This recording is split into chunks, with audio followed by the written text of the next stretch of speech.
right. Well, thank you, everyone who chooses to listen to us today. I'm Senator Jeff Smith, 31st Senate District, but I'm here today with some very important and informed people about long-term care, and we want to talk about long-term care, especially in Western Wisconsin, and how the budget affects it, and the challenges that they have these days. So I'm going to let them introduce themselves, and we'll start with Helen.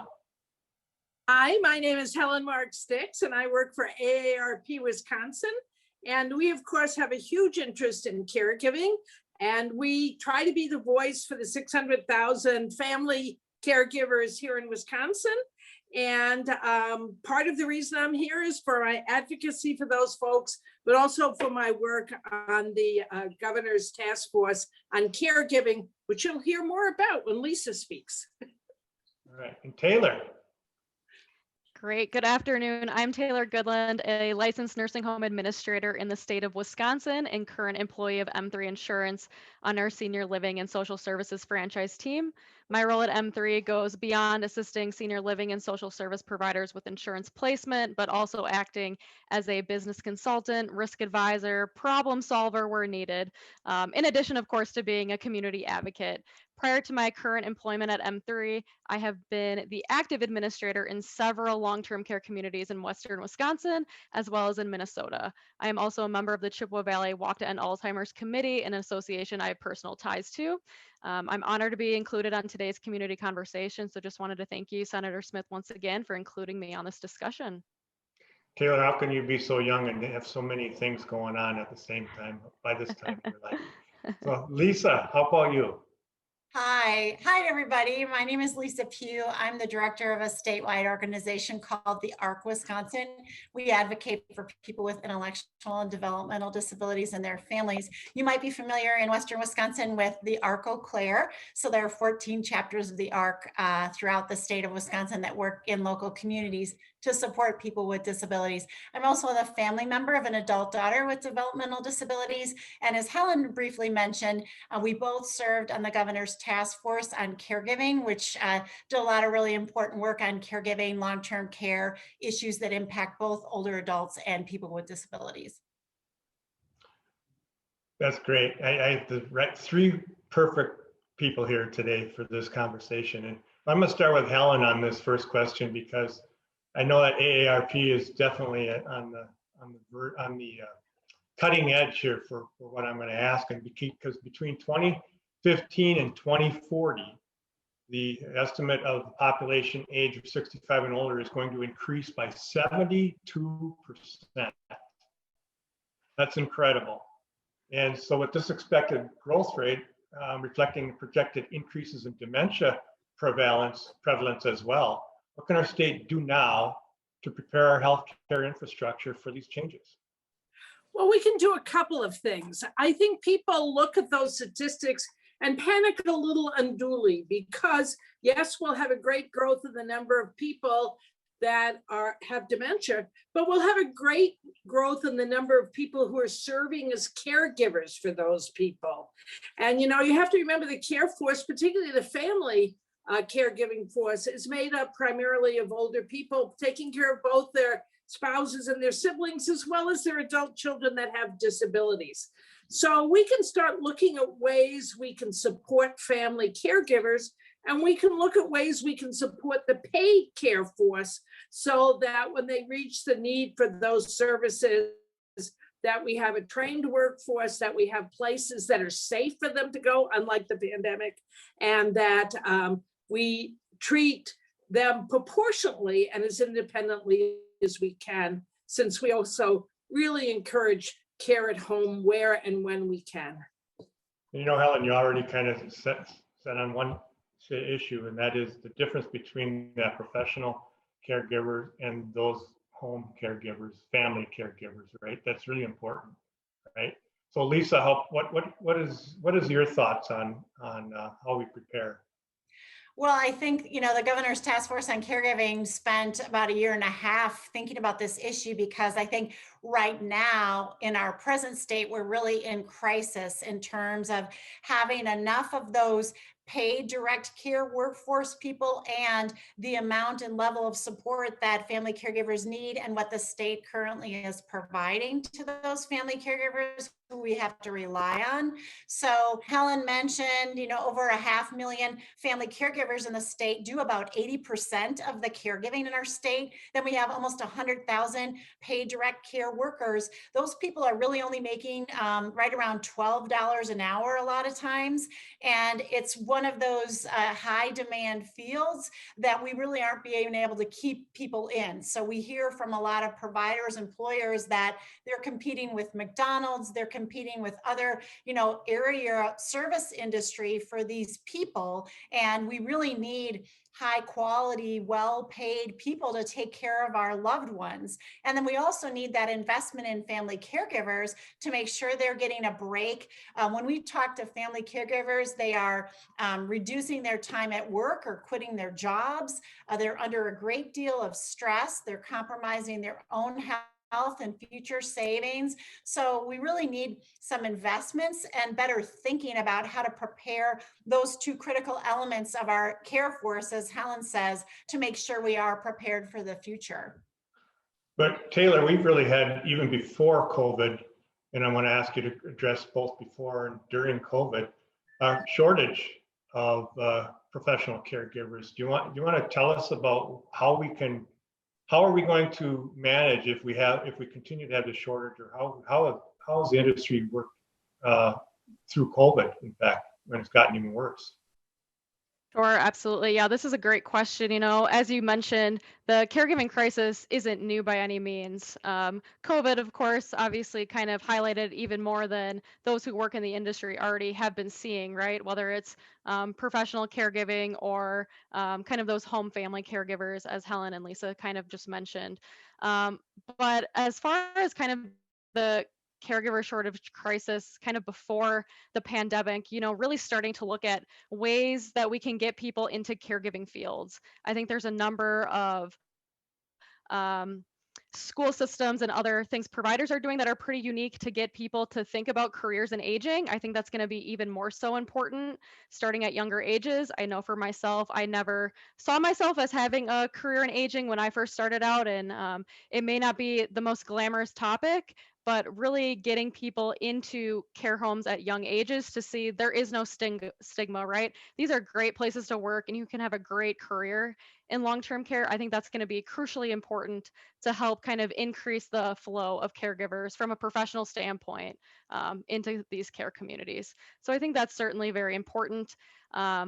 As far as, with COVID, I did want to highlight from a professional caregiving standpoint, while it was certainly challenging for providers to attract new talent, we had some great caregivers really step up to the plate, right? You had these heroes. They were quarantining away maybe from friends or family to make sure they made it to work.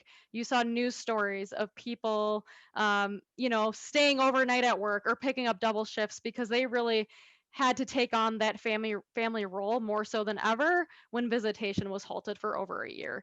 So I just wanted to make sure I took some time to highlight, the heroes that are working in long-term care through the pandemic, as we have obviously had some shortages both before and during. So I wanted to make sure I spent some time to highlight that.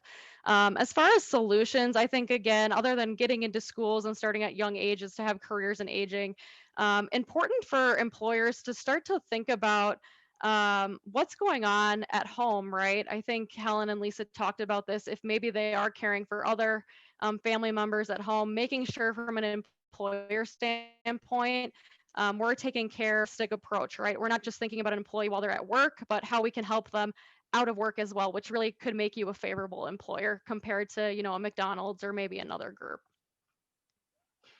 First of all, I think as someone who is in his 60s, we all have a career in aging at some point if we live long enough, right? And as somebody in my 70s, I'd like to say that older people are actually very interesting and very good to work with. There you go, Helen. There you go. Pitch for everyone. Thanks for that, Taylor. That is really, really important. It really helps. So, but Helen, I know you as someone that we have worked with before, you're very much paying attention to and engaged in the state budget. And so what can the state budget, as you see right now, how can the state budget have an impact on our aging caregiving? Well, actually, the state budget has a lot of things in it for older people and caregivers. One is the caregiver tax credit. The average caregiving family spends about $7,000 on their loved one, and this would give them a very modest tax credit, but it would be a step towards helping disperse some of the expenses. There's some education requirements for training of caregivers by hospitals and others, which would be very, very helpful. There's assessments of caregivers so that they can get the support they need. We often overlook how much the caregivers actually invest of themselves in this, and that it can be a stress point. And there are a whole bunch of things that would improve the pay, the training, and the funding for long-term care. So the budget, I have to say, the governor took a lot of the recommendations from the caregiver task force and put them right in the budget. And I think that kind of vindicates all the work we all put into it. It showed the good harmony with the family caregivers supporting the paid caregivers and the paid caregivers supporting the family caregivers, because we need each other and we work together in a lot of cases. And so it's really important that I think that the provisions that were advanced by the task force stay in the budget. And that includes, expanding some of the support programs that have been for older people, but now would be also for younger disabled people. Yeah, I don't even know. Was there anything left for anybody else to say? Thank you, Helen. You did a great job. But I bet, Lisa, she missed something. So what could possibly be that she missed that the caregivers task force that you think is very important that may not be included in the budget that should be, for instance? Well, I think, the governor did a really great job in listening to the blueprint that the task force put forward. We crafted 16 proposals and 13 of them were included, and some of the ones that weren't included weren't, kind of budget items anyway. So we were very happy with the result. I would just say, to augment what Helen said, I think the task force paid equal attention to the paid direct care workforce in addition to family caregivers. So there was some attention paid to the need to increase the rates that are paid to providers, because as a part of our public outreach process in the task force, we heard over and over from providers that the rates they are paid just doesn't allow them to recruit and retain a quality workforce. They have 50% or more turnover, and I think that number keeps getting higher. There's a lot of cost involved with that when you have to retrain that workforce. And so we really need to look at our systems and how much money we're putting into those systems and how much money gets to providers, whether that be nursing homes, personal care, or other home and community-based care. I think it saves the state money. I think that's what people don't understand, is that the longer people are able to stay in their homes, the longer that families and other natural supports can continue to support that loved one who has dementia, that loved one who is aging at home, that loved one with disabilities. The longer we support the health and ability of that family caregiver, it saves the state money, because it's expensive to pay for institutional care, and we want those beds to be open for people that really need them. We don't want people to have to go there just because they don't have that sort of adequately supported family member that can help them. One of my favorite proposals in the budget that I really hope stays is our investment in the Aging and Disability Resource Centers. We have gem in Wisconsin in our ADRCs, and I hope people know where the Eau Claire County ADRC is. They have great resources, information, and support for people with disabilities and older adults, but also for family caregivers. But we have to be investing in those caregiver supports and to help people know how to find their ADRC to get that sort of help if they're a caregiver. Staying at home as long as we can and staying close to home is equally important when you can't stay at home. And I always tell this story about my wife's grandfather, who was able to go into the local nursing home, which is no longer there. But when he went there, his own sister worked there and other family members were there. We were able to visit him at any time we wanted to. and that's closed. And that's an example of that's happened all over. We've lost over 40 nursing homes in the last few years. And so Taylor, to wrap it up here, what's the future look like? And how are we going to get back to that model of as long as possible? Sure. As you alluded to, since 2016, over 40 nursing care homes have closed in the state of Wisconsin, and that's certainly a trend we don't want to continue. I certainly echo what Lisa and Helen said. The governor really put together a really nice proposed budget. I certainly hope many of the things proposed stay there. One thing that's interesting is the funding that did go to the professional settings, nursing homes, really increasing the rates, because I think it's important to point out, not only having enough caregivers, but if we don't have these communities, we're not going to need the caregivers. So I think it's really important to make sure that we are investing in the reimbursement dollars to make sure these communities close to home stay. I think, on a different conversation, Senator Smith, you and I have had, in some of our rural areas in Western Wisconsin, your nursing home or care home may be one of the largest employers, right, in that area. So it's certainly very important to make sure that we are keeping these homes in these areas for sustainability of future, to make sure we're taking care of the citizens in that area so they can stay home, right? We don't want to have them to be 300 miles away and not have family and close people able to visit to them. So I think that's crucially important. And the way the governor's budget is certainly laid out with that increased reimbursement, that will certainly help us into the future. But as Helen and Lisa mentioned, also investing in some of those home care supports, caregivers that are not, paid from a professional employer standpoint will be hugely important. As the boomers start to come, we certainly see more want to stay home as long as possible, which we can certainly understand. Yeah, that's a great way to finish, because we do have to have a future. I mean, and I appreciate what you said about how they are one of the larger employers in a small community.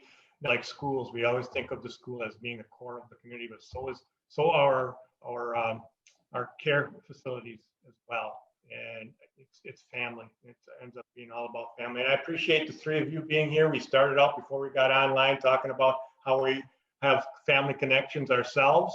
And it is always all about family. So thanks for joining me today and informing anyone who hopefully listens to us and gathers more information because of your expertise. Thanks again.